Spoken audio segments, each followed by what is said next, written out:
Hey, Carm here. I'm at the BOCES Center here in West Seneca, New York, the Board of Cooperative Educational Services. And in New York State, which is, of course, you know I'm from Buffalo, they have these centers around the counties, and high schools send their students here to learn skilled trades, the essential skilled trades.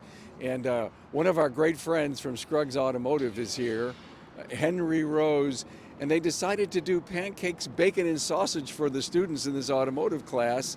So we were here early this morning. It is a very cold, chilly October morning. However, the sun's out. It's going to be probably 70 degrees today here in the Buff with beautiful blue skies. So what makes you qualified to be such a great cook, Henry? The fact that I care. That's what makes me a great cook. What we're doing for the kids here at this particular BOCES is it's our way of making sure that they want to stay in the industry, bring excitement to what they do, show them that we care outside of this. Truthfully, we're not here trying to recruit right now. It's just stay in the program, graduate, do something, be a part of society and be a really great member of it. And this is just Scruggs' way of saying thank you for continuing to move down that path. We need this in our society. Everyone uses a car to get to work, to pick their kids up, to bring their dog to doggy daycare. We all need a car at some point, especially for those Amazon delivery packages. So we're here cooking pancakes for them just to say thank you.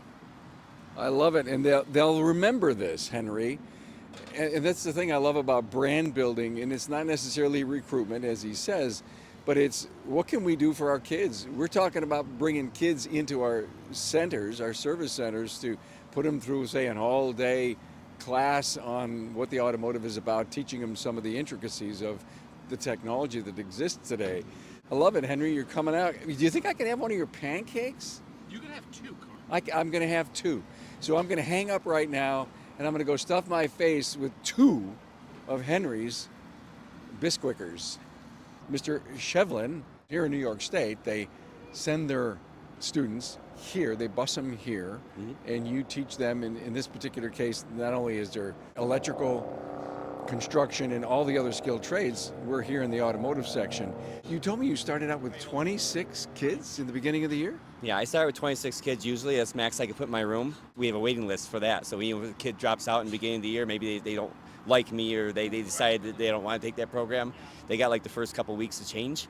If there's room in other classes, okay. And then they usually fill my class again with another kid from another center, and I got to get him caught up from, or him or her caught up from, what they missed already. Are you teaching both juniors and seniors? Correct. You are, and is it that morning and afternoon? Correct. 2 hours, 15 minutes at each session. Is there one lab or multiple labs of automotive here? Just one lab. Just one lab, Yeah. But there is collision, right? Correct. Well, it's exciting to know that you guys maxed out at the beginning of the year. And I think that's an exciting part of the fact that maybe the parents and maybe some of the administrations thinking hard about this essential skilled trade, because if we don't have them, we don't move.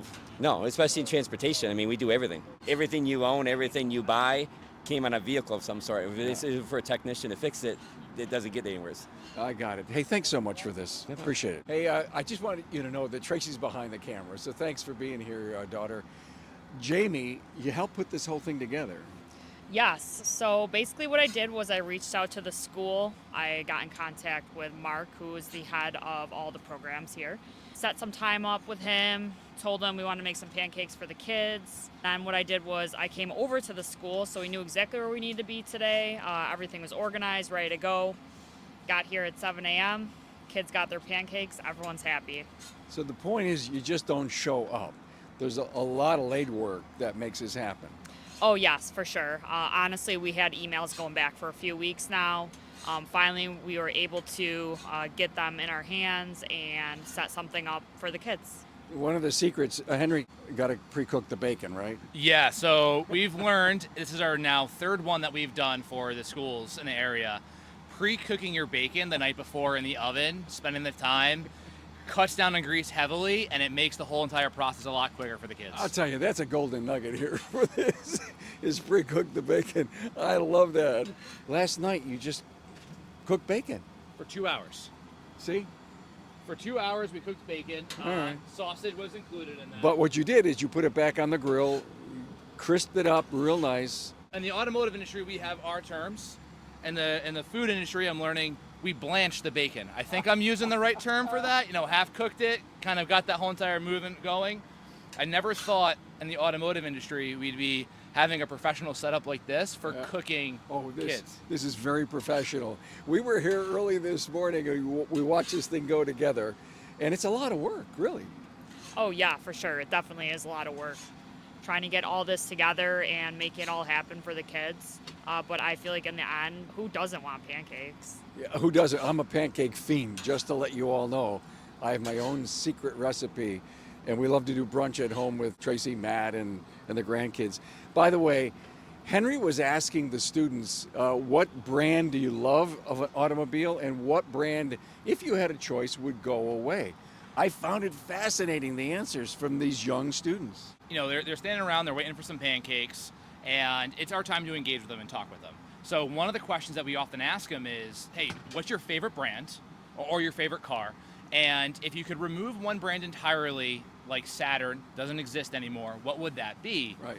And the first school, we thought, like, that's kind of weird. The kids were always saying Tesla, and I didn't think anything of it. The second school, I saw the same trend happening, and I wanted to test the theory that I had. So I asked the kids, okay, you can't name the same brand as the person in front of you, so you have to pick a different brand. It went Tesla, Rivian, Lucid, right down the entire line. So I had to ask. I was like, why? Why do you not, like, what is it?